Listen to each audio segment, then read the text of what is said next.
Bonjour mes petits choux à la crème de coco, c'est Cerise, je suis naturopathe sur les routes de France et du monde et aujourd'hui on va parler des tabous du métier de naturopathe. Oh là, oh là, oh là, oh là, oh là, oh là.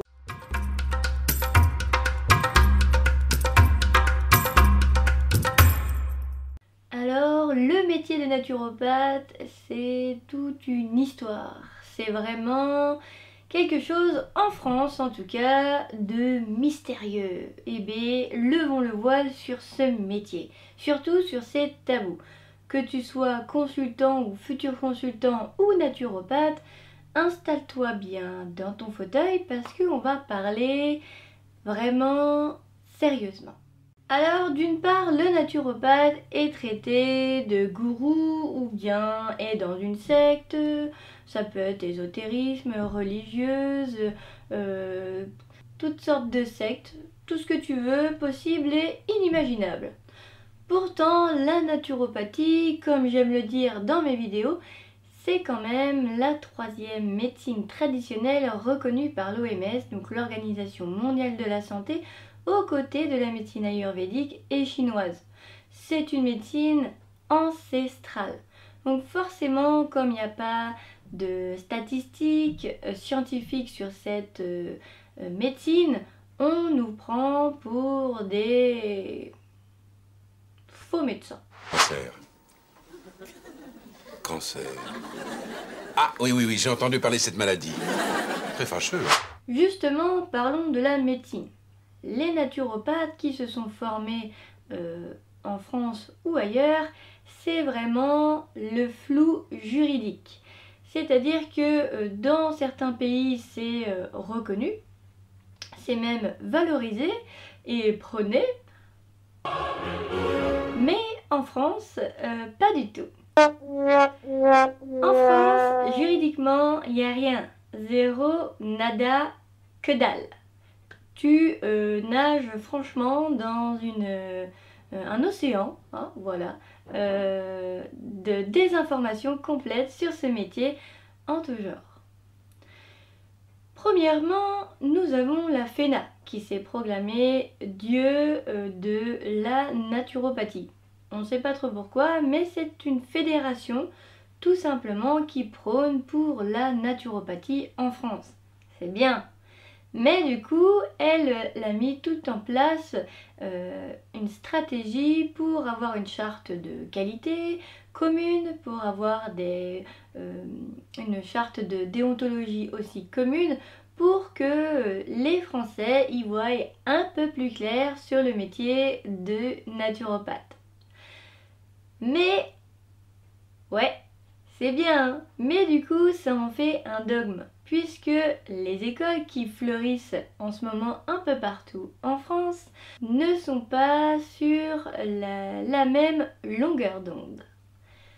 Nous avons des écoles super chères, des écoles pas trop chères, des écoles en 3 mois, des écoles en 4 ans, des écoles avec une charte de qualité justement fédérée par la FENA et des écoles qui ne sont pas reconnues par la FENA, donc seraient censées être de moins bonne qualité.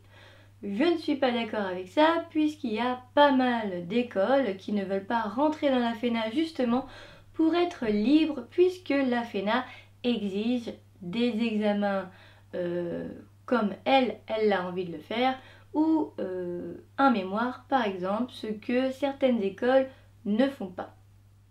Alors peut-être que tu connais déjà l'Omnes ou d'autres associations qui vont justement se disputer cette profession pour d'un premier temps aider les naturopathes en France à être mieux vus, de meilleure qualité, à s'aider à s'implanter en France, à ouvrir leur entreprise ou même à véhiculer une meilleure image de ce métier. Mais du coup, ça se chamaille entre eux et c'est vraiment une compétition de qui aura la première place. Or, ce n'est pas ce qu'on demande nous en tant que naturopathe.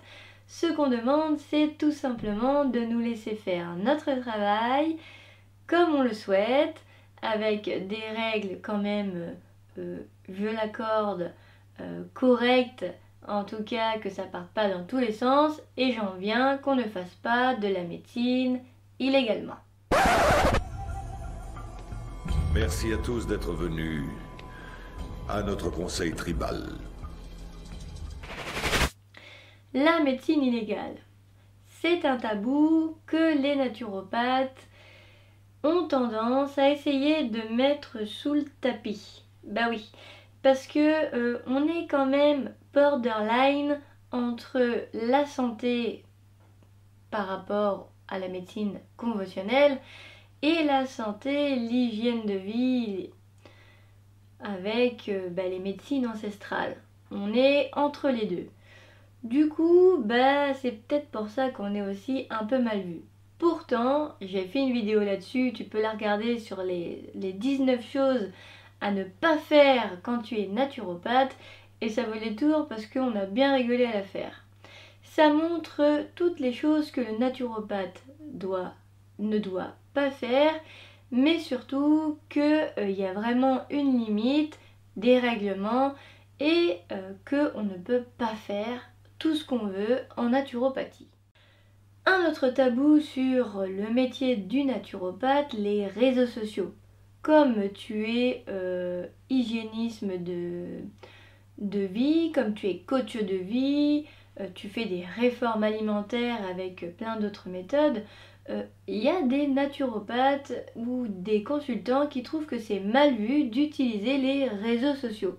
Alors qu'on soit bien d'accord, le naturopathe, dans un premier temps, peut travailler dans les magasins bio, dans des laboratoires, peut travailler dans des pharmacies, mais il est surtout à 90% travailleur indépendant. Donc les réseaux sociaux, comme tu le sais si bien, nous permettent de faire de la publicité, de faire de la prévention aussi sur votre hygiène de vie, et aussi, comme en France c'est peu connu, même si ça commence à devenir un peu à la mode en ce moment, à se faire connaître de plus en plus. Bah oui, si tu sais pas que j'existe, tu vas pas venir me demander une consultation. Alors que si je te fais des coucous de temps en temps et que je te dis les choses à faire, à pas faire, avec bienveillance, tu vas peut-être venir voir mon site internet, ma page Facebook ou encore ma page Instagram. En attendant, je te laisse avec mon compte Instagram Naturonomade où tu vas trouver des conseils et des astuces santé ainsi que nos périples sur les routes de France et du monde. Et si t'aimes nos vidéos, abonne-toi à notre chaîne YouTube et n'oublie pas d'activer la cloche. Un autre tabou encore dans la naturopathie, les naturopathes d'il y a 30 ans sont bien meilleurs que les naturopathes qui sortent d'école actuellement. Alors forcément, vous le savez peut-être, je suis en formation de naturopathie, donc 4 ans, donc là c'est ma dernière année.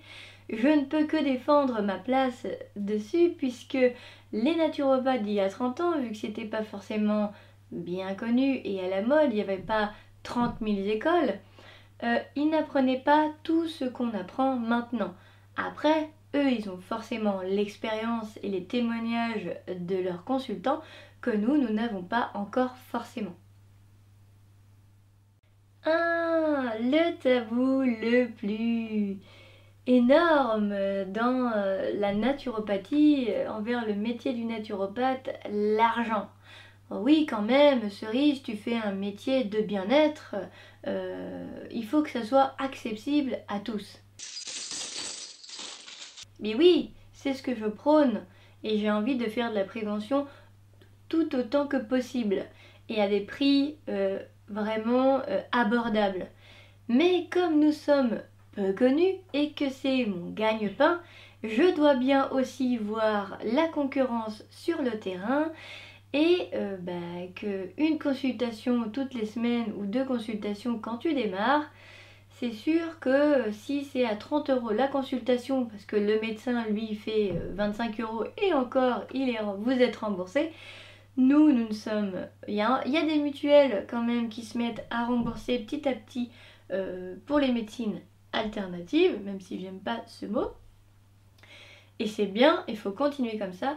Donc changez vos mutuelles et vous aurez déjà un petit peu plus accès aux consultations des naturopathes. Et nous, c'est vrai qu'il faudrait quand même revoir les prix parce que c'est pas parce qu'on a fait 4 ans d'école que ça nous met le droit de mettre des consultations à 120 €. Le dernier tabou du métier de naturopathe, c'est aussi, je l'ai parlé, sa formation, mais c'est le fait que la France ne reconnaît pas du tout notre métier. Alors il y en a des naturopathes qui vont dire tant mieux, comme ça on peut faire ce qu'on veut, on n'est pas contrôlé par l'État, etc. Il y en a d'autres qui vont dire oui, c'est très embêtant parce que si on est reconnu par le gouvernement, forcément la population, on sera plus crédible envers eux.